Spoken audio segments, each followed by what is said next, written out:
தொல்லை இரும்பிறவி சூழும் தளை நீக்கி அல்லல் அறுத்து ஆனந்தமாக்கியதே எல்லை மறுவா நெறி அளிக்கும் வாதவூர் எங்கோன் திருவாசகம் எனும் தேன்.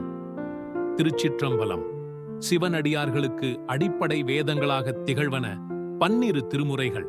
அவற்றில் 8ஆம் திருமுறையான திருவாசகம் மாணிக்க வாசகப் பெருமானால் சொல்லப்பட்டு ஈசனால் எழுதப்பட்ட பெருமையுடையது. 51 பதிகங்களையும் 658 வரிகளையும் கொண்டது திருவாசகம். திருவாசகத்திற்கு உருகாதார் ஒரு வாசகத்திற்கும் உருகார் என்று போற்றப்படுகிறது. சிறப்பு பெற்ற இந்நூலின் முதற் பகுதியாக சிவபுராணம் அமைந்துள்ளது.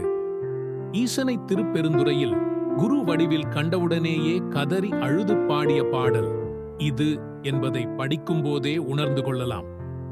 95 அடிகளைக் கொண்டு இன்னிசை கலிவெண்பா பாடல் வடிவில் அமைந்துள்ள இது சைவர்களின் முதன்மை கடவுளான சிவபெருமானின் தோற்றத்தையும் இயல்புகளையும் விவரித்து போற்றுகிறது. சிவபுராணத்தின் பயன் என்னவென்றால் பிறப்பற்ற பேரின்ப நிலையை வேண்டுவதுதான் என்கிறார் மாணிக்க வாசகர்.